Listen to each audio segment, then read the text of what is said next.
What a joy that you have found us for this podcast. How exciting it is to think that this spiritual message is going out to people around this planet. Whether your life is working at a peak level or whether it can use some enhancement, have I got the message for you today. So get a piece of paper, get ready to take notes, call a friend, have them watch this podcast also. Then you too can have something to talk about and take it to a deeper level. So enjoy. Here we go.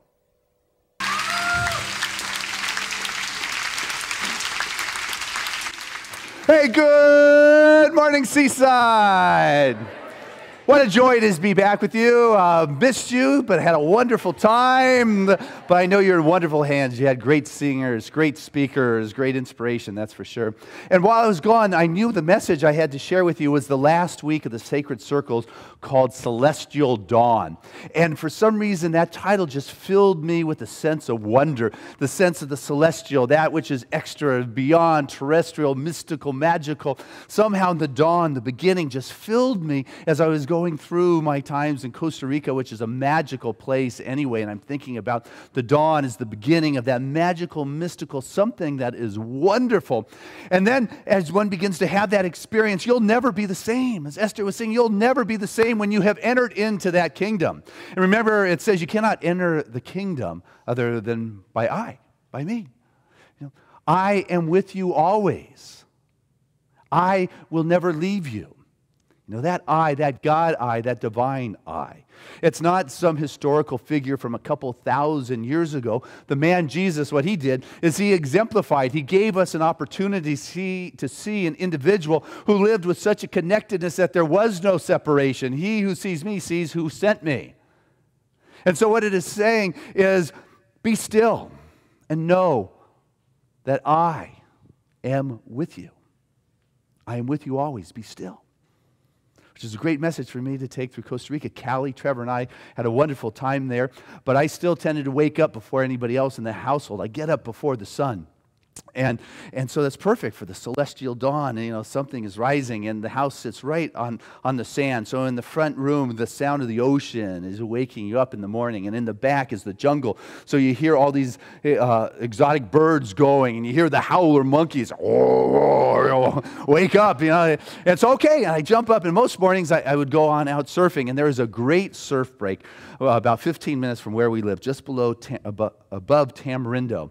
And to get there, I jump in the car and I race down the beach. I mean, literally, I'm on the sand in the car driving down the beach over the streams. Unless it was raining, then it was rivers. You time it right. The tide's coming in. You're going back and forth. And I'm noticing, I'm focusing. I got to get there before the sun gets up. And it finally hit me. Like a day or two into this. Slow down. Where are you rushing? Be still and know that it's magical. It's wonderful. And as I was seeing that those rivers led to estuaries. In those estuaries were these big pink birds. They're called spoonbill birds. And just I've never seen anything like that. And these blue herons and these ibis and all sorts of winged creatures that you only see in National Geographic magazines. And then from the sand, you head up in about 100 yards off the coast. So the coast disappears because the jungle is so thick. And the road is not any wider than the car. In some places, it's not even as wide as the car. And it's not the only way you can get to this place, but that's the way I go. And so I stopped racing through this little tube of a jungle. And all of a sudden, as I got to that place, I would roll down my windows. And as I rolled down the windows, I could hear the jungle.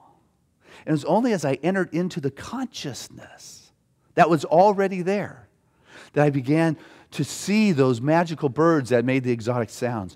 That I would just stop and I'd watch those monkeys in the trees above me playing and doing their monkey thing up there. I'm just in awe. It's like they're not in cages. This isn't a zoo. And the animals would, once I slowed down, they weren't racing from me. They'd cross the road, the aardvarks and the raccoons and the anteaters. And you get out into this little village on the way to Playa Grande, this great break. Doesn't matter if the waves are big or small, the tide's in or out. It's always perfect. And you got to go through this small village. And the village is just waking up in the morning. And so the cows are strolling through the street. You got to wait for them to move, or the cowboy on his horse to get them to move out of the way. And the guys are piling in, a zillion of them in the back back of a pickup truck going off to wherever they are, and the women are waiting at the bus stop, and the children in their uniforms going to school. And it was only as I began to enter into the consciousness that I could see the magic and the wonder and the mystical expression that was already there. You know, the only way into that kingdom of heaven is through that consciousness that I am with you. I'm not going to create a jungle. I'm not going to create heaven. It is there already. And as I begin to enter that, I experience the joy. You know what it feels like when the dawn is coming and good stuff is on its way, and you feel the magic and the wonder and the abundance and the joy and the love that is ready to show up? That is what I'm talking about with the celestial dawn. And so from this last week of the Sacred Circles, which celestial dawn comes from, I found this great Ernest Holmes quote I put in there several years ago. And it came from his book called Words That Heal Today. And said, seldom do we enter into the joy of the moment in which we live, because I'm racing to catch my waves, or I'm racing to do my business, or put the deal together. Seldom do we enter into the joy of the moment in which we live. Too often, it is overshadowed by the memories of yesterday, or submerged in the futility of tomorrow's hopes.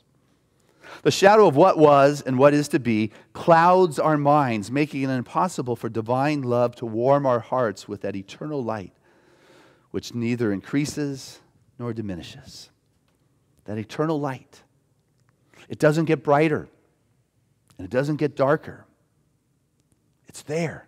And the way we enter into it is through that connection. The message I really want you to get out of this morning is that connection, is that sense of oneness, is that feeling, is our true identity. When we're doing our prayer work and we know our true identity, I do not need to tell God, what to do to fix anything. The true identity is to move into that which I already am, which is an expression of the divine, is to enter into that state of consciousness and realize I am with you always. And when we are in that place of anxiety, and nervousness, is this going to work? What's going to happen? Thomas Merton, a wonderful present-day mystic monk, he said that anxiety is the mark of spiritual insecurity. So when you're anxious, you got fear, it's not going to work. What it means is you're spiritually insecure. What you're doing is you're putting your power outside of the oneness. What you're doing is not putting your power in God. There cannot be God and something else. There is this spirit. What is essential is for us to merge and express that who we truly are, is our true identity. That's what wants to come through. Jesus, he's doing all these great healings. He said, it wasn't me. All right, excuse me. You've healed the sick, you've raised the dead, you've fed the hungry, you've brought sight to the blind. It's not you. That's pretty good on your resume. I mean, that's a pretty good job description of a healer, if you ask me. And he says, it's not me. It is the Father within that does the work. And I and the Father are one. He was the one who said, he who sees me sees he who sent me. For I and the Father are one. God is one. That presence is one. It doesn't matter what you call it. When you truly come to know your oneness, you realize there is no separation. And when you step into that place, instantly things can turn. You can have that change. I'll never be the same after driving through the jungles and being still, rolling down the windows, entering into the jungle consciousness. I did not come out the other side the same. I have come out with a new perspective of what it means to slow down and see what is there, to see with the eyes of God, to see with the presence. Once you have entered into that kingdom, you do not come out the same. Nothing will ever be the same. You will have seen in a way that will not allow you to go back to the human perspective, to be filled with the anxiety, to be filled with the fear, when you truly have had that experience of oneness. And this concept of oneness, I'm not making up. I mean, they've been talking about it a long time. The mystics have talked about it. But I also want you to recognize that science is demonstrating it. Back in the 90s, the Army did an experiment. They wanted to see if something was detached, if a part of the body was detached, would it still respond to a person's emotions and feelings? And so what they did is they did the study, and it was published in 1993 in the Advanced Journal.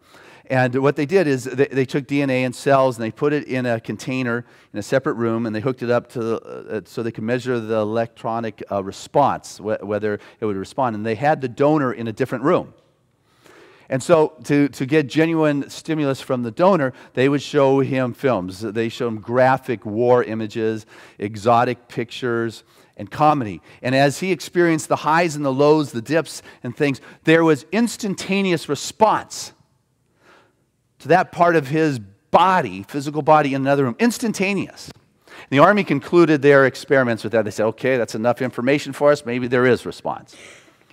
But the creator of this experiment, Dr. Cleve Baxter, and it was interesting, one of his students was in the first service, told me firsthand about these experiments, how he then continued with the experiment and took this dish and this container hundreds of miles away to different states, 300-400 miles away, and hooked them up with the same electronic stuff, gave the donors the stimulus in another room, and with an atomic clock measured to see if there would be a response hundreds of miles away in different states, and instantaneously, no time, zero time, there was response in the DNA of people that cells outside of the being. Instant response to the DNA. People say the molecular structure cannot change. Instantaneously, they are showing the non-local aspect of mind. Do you get the ramifications? It's mind-boggling. The non-local aspect of how we are connected. There is something there in this space. We may not see it, but we're connected, whether you get it or not. Pythagoras talked about it 500 BC. He called it the ether that connects it all. The Gnostic guys, they talked about it as mind. And quantum physicists talk about the holographic universe. Edgar Mitchell from Apollo, the astronaut, he calls it nature's mind. You know, reading the book, we have the divine matrix. We're connected. It is scientifically being proved how we are connected and that there is no time. So when somebody shakes your hand, they're leaving some skin on you, right? Give me some skin.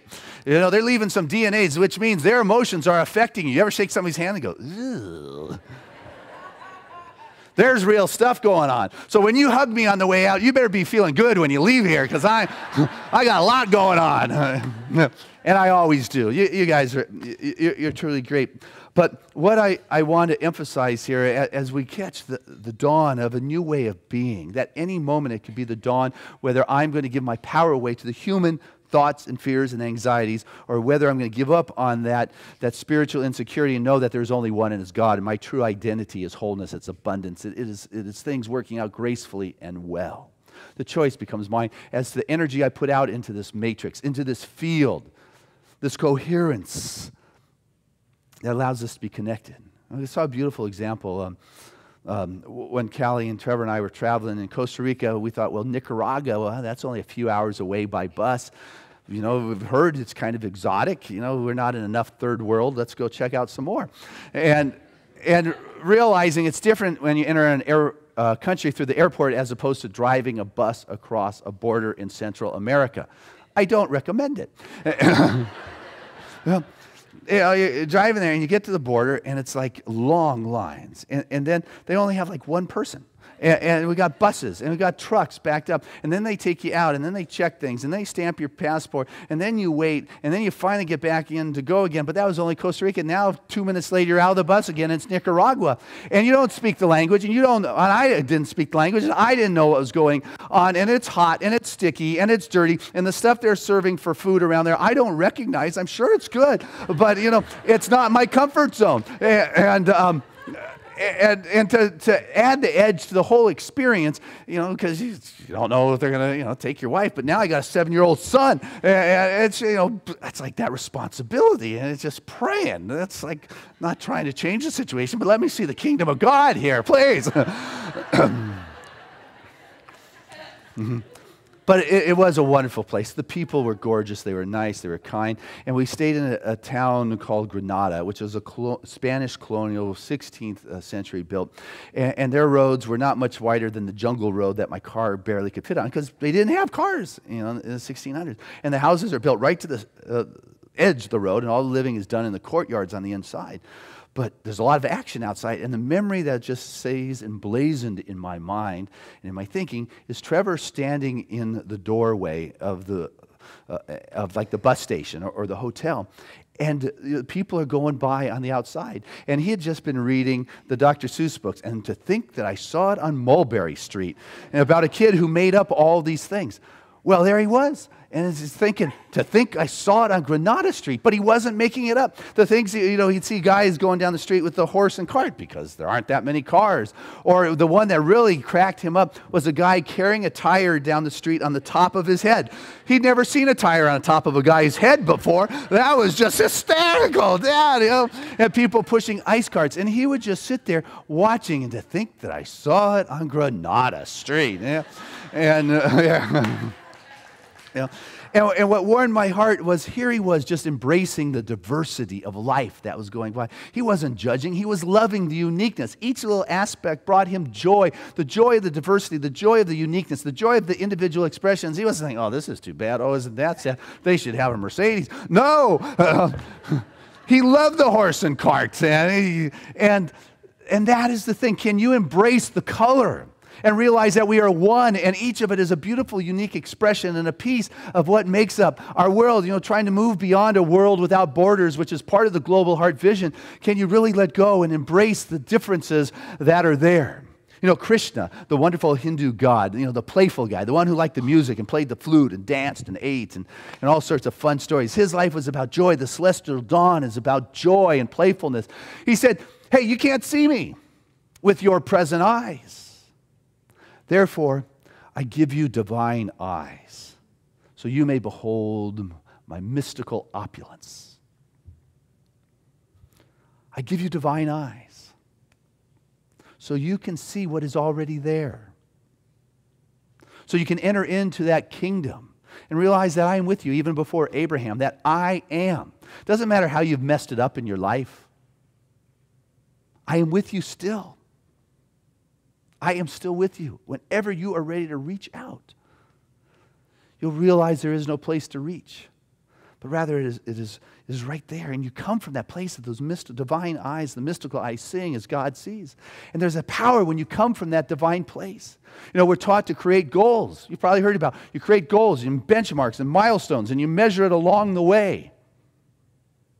But what I'm saying is instead of reaching towards those goals is to come from that place already. Do you get the difference there? When you're coming from that place of success, when you're coming from what it feels like to be in a sanctuary that's already fully built out and it is painted in the property that is put together, we're already engaged in conversations with architects as if all the funding for Dream Be Create program is in. We're coming from the place of seeing it already done. In your life, are you coming from that place, or are you moving toward a goal, saying it is outside, I still need to have these milestones, I need to get there? Do you get the difference here? It's subtle but profound. This means yes. This means no. There's a difference between moving toward and coming from. Neville, the mystic, talked about entering the image, entering that place and being that. One of the students from my foundation class, and Jerry, who's the head of our teen group right now, at the completion of the foundation class, and I recommend, if you haven't taken the basics introductory of religious science with me, the foundation class is not too early to start thinking about it. It's in September. But at the conclusion of the class, you get to do a project.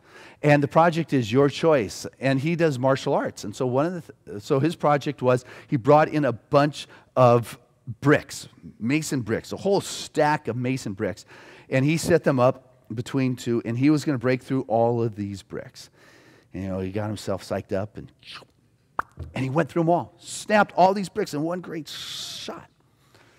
And what he shared is when he's focusing in, he's not looking at where he's going to contact that brick. He's looking at having been through the bottom one. He sees himself just beyond where it was he was making contact. Because you know what? If you begin to look at the place of contact, if you begin to look at that which is impeding your movement, if you begin to look at that, all of a sudden that consumes you. You can't get there. But if you look at what is beyond, what happens is whatever is in the way, and can be a stack of bricks, you can go through that because the vision is you are already there. Now, I know this. I got that. I've told that kind of story in martial arts in the past. But what's become clear to me is, I may talk it and think of that's true, but I've actually never done that. That's why my hand's still not broken, And there's a big difference between saying you know something and demonstrating it and knowing it through experience. And I listen to so many metaphysicians talk about their story and talk about all these beautiful, loving, flowery words, espousing all this stuff that we teach, and the life's not showing it. They're not demonstrating it. You know, it is about demonstrating. And so when the times get tough, do you fall back in the old ways? Do you fall back into scarcity? Do you fall back into fear? Or do you stick to that spiritual principle and see yourself beyond, see yourself living from that place? Because it's all connected. Your DNA will change to support it in your life. You know, if you give up in the 11th hour, you're just proving you never really had it. And so if that which is hanging before you is so big and you give up on coming from what you believe, you never had it. It's the way that is. Now we can do our prayers and do our prayers and do our prayer work. But nothing is going to happen to us from the outside. The action has got to be through you. You want change in your life? You have got to be that change. I think it was Gandhi who said that. You know, you have got to be that action and the activity of consciousness. You have got to be that. You can't just sit there and say everything's going to be wonderful. You want abundance in your life? You got to get up and circulate it. You want health in your life? You got to go and begin to practice and come from a place of a healthy body and a healthy lifestyle. You want to experience love in your life? You have got to be that. You've got to start coming from there. Not thinking that, oh, you know, it could happen, it might happen. You've got to come from that place and know that you have got to do the work. And a lot of times that work looks like you got to do some forgiveness. You got to do some letting go. You got to do some releasing. Because as you start coming from that place, you see, hey, what I got to move through here is something I've been through and I don't want to really deal with it anymore. But you know what? That's what forgiveness is about. Forgiveness is an important process to the whole healing aspect. And we've got a fabulous forgiveness workshop today. I encourage you to go. You know, Esther has done it all over the country. She's done it all over the globe. She's this powerful spiritual practitioner, and she's coming from sharing a lot from Colin Tipping's book, Radical Forgiveness. And I want to share with you some of the difference between a traditional forgiveness and radical forgiveness. Traditional forgiveness should not be seen as something inferior to radical forgiveness. It's just different. When used in the context of a certain set of beliefs that are firmly rooted in the physical world and in everyday human reality, traditional forgiveness is the only form of forgiveness possible, and there's great value in it. It calls upon the finest of human qualities, characteristics such as compassion, mercy, tolerance, humility, kindness. Joan Brzezinski said about forgiveness that it's an exercise of compassion. But radical forgiveness is different from traditional forgiveness because it is rooted in the metaphysical reality. It is rooted in the world of spirit, that which I call the world of divine truth. In other words, you do your work with the regular forgiveness because you got the human stuff and you sometimes need to move through your stuff, but at some point, for you to be at that pure place where I am God expressing, you've got to let go. And for that total let go and that total release, it's got to be surrendered out there, where there's no longer a trace left in you. Because I'll tell you what, you know, the stuff happens and, you know, you may want to blame somebody. You may want to put it out there. But as soon as you start putting it out there, what happens is it comes back to you. Because there's this oneness thing. We just can't get rid of it. Powerful story from the Bible, Scripture.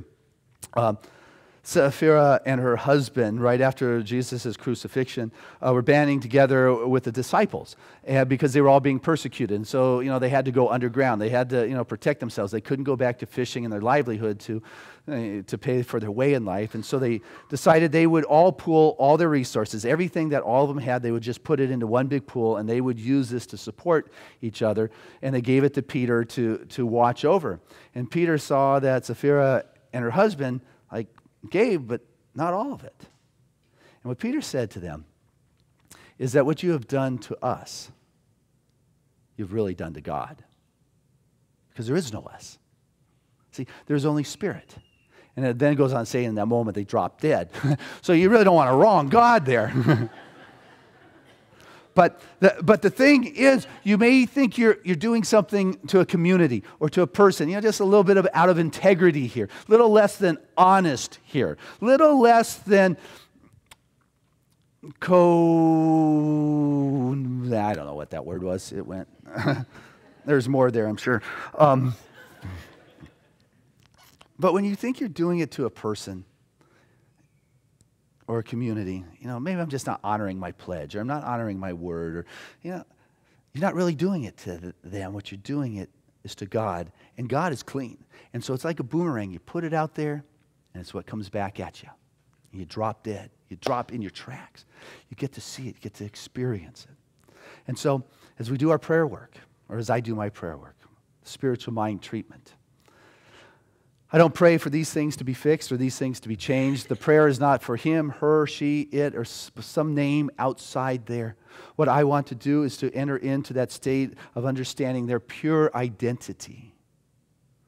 I want to be able to go to that place where I am not tempted by the human conditions to speak of a better human condition. Say, God, change this struggle into prosperity, or God, change this ill health into health. I'm not getting caught into that, the allure of the human condition trying to make it better. What I want to do is enter into that pure state of being. I want to enter into that kingdom of heaven, into that I am consciousness, that I am with you always. It is not I who does the healing. It is that which sent me. I have a transparency through which the presence of God has moved. And so as I am racing through life and I'm dealing with the human conditions and I'm trying to make my meeting, I'm trying to honor my day planner, as I'm trying to make ends meet, or I'm trying to make money, or I'm trying to get a job, and I'm racing and I'm focused in on those human conditions, I just got to remember, say, be still. Roll down those windows. Listen to the exotic, mystical sounds of the jungle, of spirit, of God. Because you can't create the jungle, you can't create God, and you can't create heaven. You can't add to the light or take away from the light. It's there. It's there. And so what this morning's message is about the celestial dawn is that a new day with all the possibilities for the joy, the abundance, the relationship, the love, the happiness, the laughter is here. Roll down the windows. Listen. Enter. The choice is yours. God bless us.